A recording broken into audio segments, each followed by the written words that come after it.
After 10 years of operation, tens of millions of players joining, hundreds of YouTube videos from YouTubers we all love and adore, a Guinness World Record, and much more, Mineplex has abruptly shut down. Only a couple days ago now, nobody could connect to the server anymore. Then suddenly, their Bedrock server disappeared from the server list. What players thought was just some brief downtime quickly turned out to be the worst case scenario, as the server had just shut down on Java and Bedrock without any warning or announcement. 10 years of history, a community of thousands, and even Microsoft not even given an announcement that the server would be meeting its end soon. What truly went wrong behind the scenes is something nobody is yet to talk about, with Mineplex potentially being in debt $40,000 to admins and developers leaving the server due to not being paid or straight up being ignored by the owners. Behind the scenes, Mineplex had been on the decline for years, and unfortunately did not get the ending such a monumental server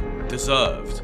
While Mineplex's ending was abrupt, the decline was not. Over 3 years ago now, I made a video talking about the tragic tale of Mineplex. At the time, in early 2020, Mineplex was still regularly getting upwards of 4,000 players daily. But since early 2015, where the server still often peaked at over 30,000 players online, it had lost about 85% of its player base. 2 years after that video, in August of 2022, I would make a follow-up. Mineplex now was no longer seeing more than 400 players online during their best days, losing 90% of the server's already dying player base in only a span of 2 years. In 2023, prior to closing down, Mineplex player counts were rarely in the hundreds anymore, often dropping as low as 15 to 20 people online. From early 2015 to 2023, Mineplex had lost approximately 99.9% of their player base. Within the past month alone, the server was regularly offline for multiple days at a time. The story behind the server's slow decline isn't actually that well known though. In 2013, when the server began, the core infrastructure and backend was not designed for the player base they would obtain later that year, and over time this would contribute to Mineplex's infamous reputation of being very buggy and laggy. Regardless, this is not what hurt the server initially. One of the original server owners, Spoo, who was responsible for networking with and bringing in a variety of massive YouTubers such as Captain Sparkles, would depart from the server due to disagreements with the ownership team. YouTubers were a huge part of the server's initial success, and you can see the hundreds of videos, many with multi-million view counts, still on YouTube today. So Spoo, their key asset in attaining such promotion, leaving would be a blow that would only hit harder over time. Mineplex had bigger issues at hand though, with the 2014 Euler drama slashing their profits by roughly 80%, leading most of the owners at the time to lose interest in the server besides one, Chiss. Chiss became virtually the sole Minecraft developer for Mineplex at this time. Players enjoyed this time period though, and Chiss was a beloved member of the community who was responsible for the development of many of the server's most famous mini-games, and according to players, was the only owner at the time who regularly engaged with the community. But developing for a server getting tens of thousands of players daily is not a one-person job. Chiss became overwhelmed and would leave the server in 2016. With their main developer gone, development slowed down significantly, and other servers like Hypixel only pushed harder and began growing extremely fast. In 2016, the server's decline would become noticeable to the point that the server no longer was able to achieve above 10,000 players online in 2017.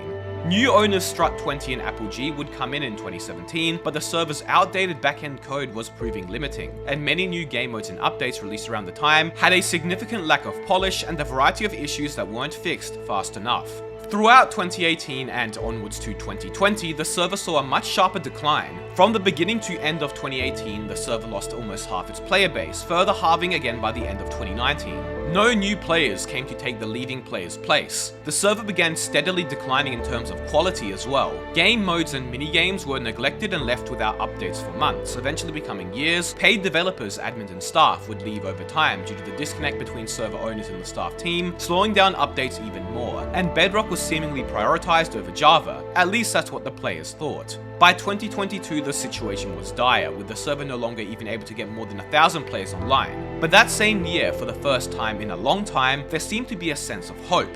TheMisterEpic was now only 10k subscribers away from 550k subs, and if he hits it soon, he might even unprivate some of his older Mineplex videos. Hey guys! Hey guys! Hey guys! Hey guys! Hey guys! God no. Be sure to subscribe so my channel also doesn't abruptly shut down with no announcement. No pressure, of course. Anyways, there was hope as the server was going to receive a massive backend recode to improve network performance, and it seemed money and resources were being put into the server again. A new game mode would also release, Death Run, from the now shut down Hive Java, and it seemed that things might be improving.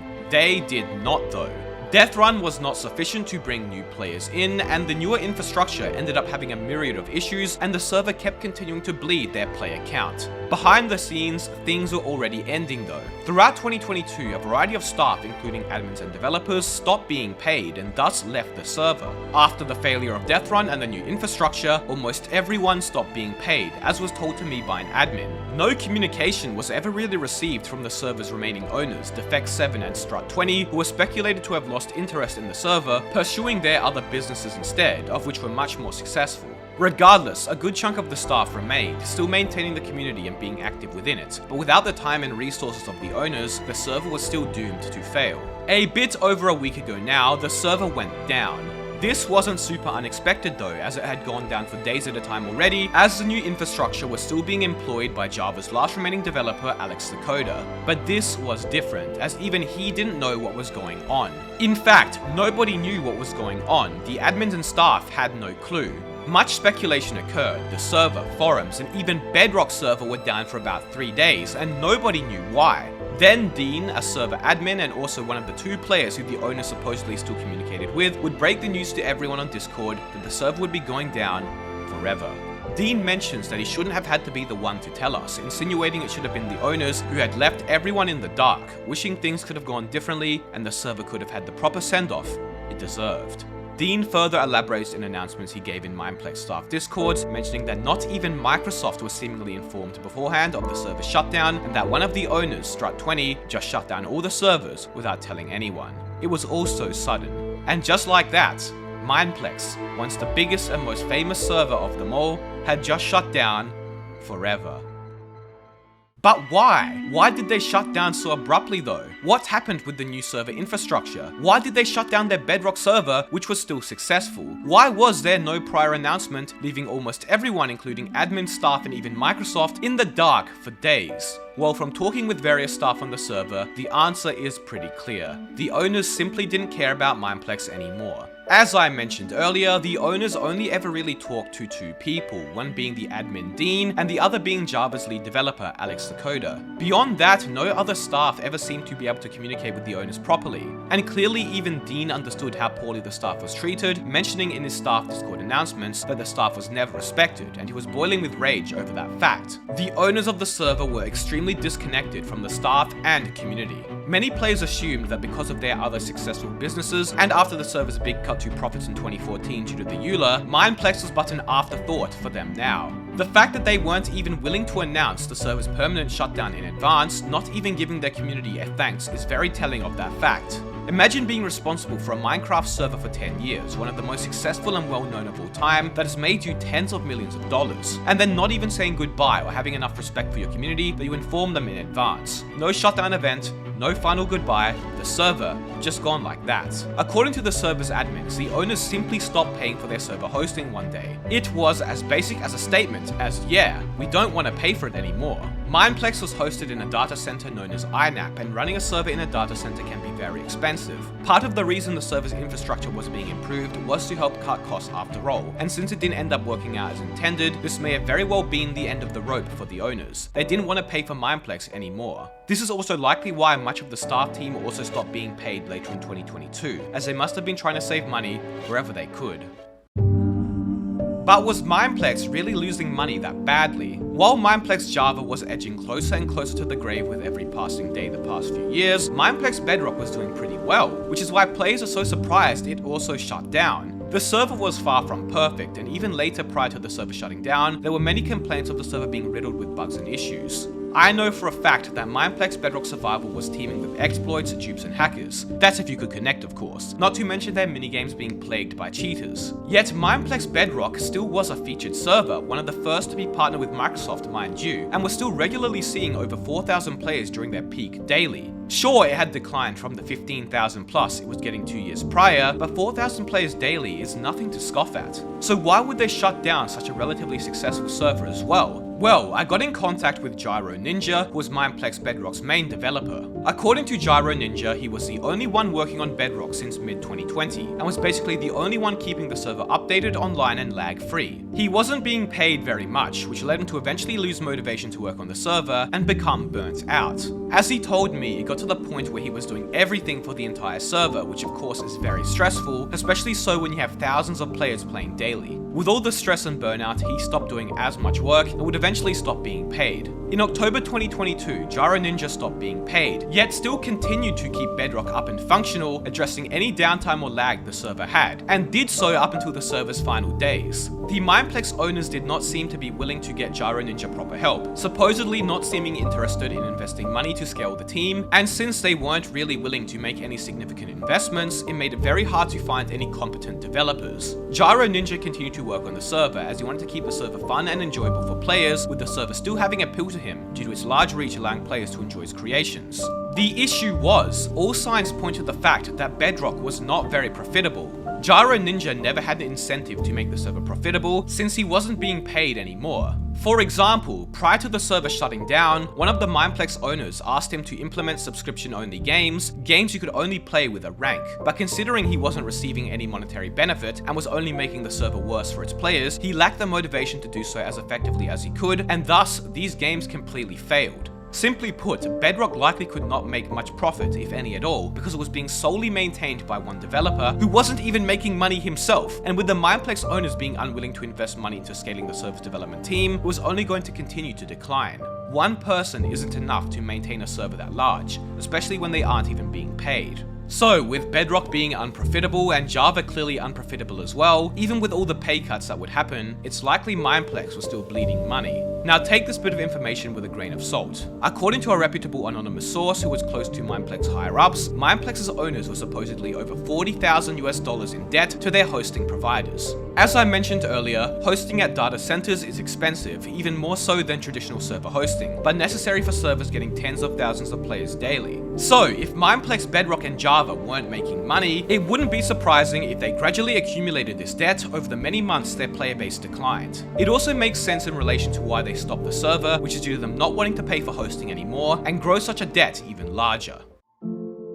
Is there a future left for the remnants of Mineplex though? A potential Mineplex 2.0? Mineplex did not get the proper send-off it deserved. The server was so important to so many people. I myself have a long history with the server, so much so that I actually joined Mineplex from its predecessors. I played on a server known as BetterMC in late 2012 and early 2013, a server owned by Defect7, one which had the original Dominate, now known as Champions Game Mode, as well as clans. I also played an Australian server called BattleAU, a clan server which Chiss created, the very first Minecraft clan server before it ever existed on Mineplex. BetterMC would eventually merge with Mineplex in 2013 and ultimately made it what it is today. As you can see from my screenshots, a lot of things on BetterMC would make up Mineplex's character. I would move over to Mineplex as well, with my love for Dominate being unmatched by any other minigame on any other server at the time.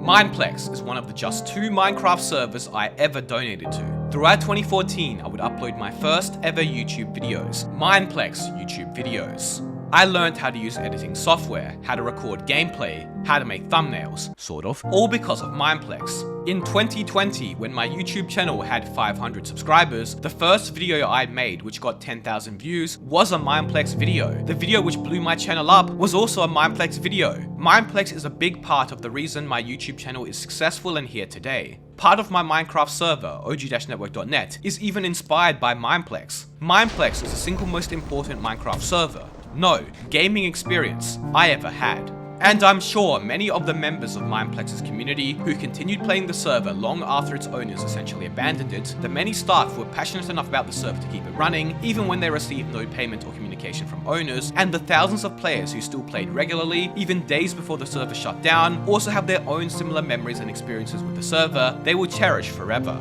The fact that the owners did not even have the respect to offer those thousands of players closure and give them a final chance to play on the server is outright disgraceful, and truly reflects how little they care cared about the server, the main reason it ultimately declined. The last time I joined Mineplex was about 2 weeks ago now, to film a short comedic clip for my video on Tubnet. After recording the clip, I decided to stick around on the server for a bit. There were about 30 people online, all in one hub, the only hub left, and none in minigames. People were doing duels, jumping around and using their gadgets. I hung around for about 30 minutes, throwing gadgets I earned over 9 years ago now at other people. Reminiscing in my childhood, spent in this very same hub, logging in every day before logging off and continuing on my video. I didn't know it at the time, but that would be the very last time I would ever join Mineplex. Mineplex has been on the top of my server list for 10 years now. Realizing I can never join it again and didn't have the chance to say goodbye to all my favorite minigames is very upsetting. I can imagine many of you feel the same, upset you didn't get that final chance to play the server that meant so much to you at one point.